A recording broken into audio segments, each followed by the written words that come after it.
Hey everyone, Photoman here with another video. This is Springwater School, and it was built in 1922 by a local stonemason.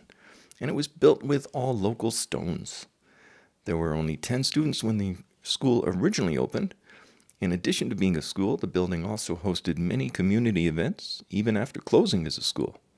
The 1988 movie Bye Bye Blues was filmed in the area, and the school was used as a set.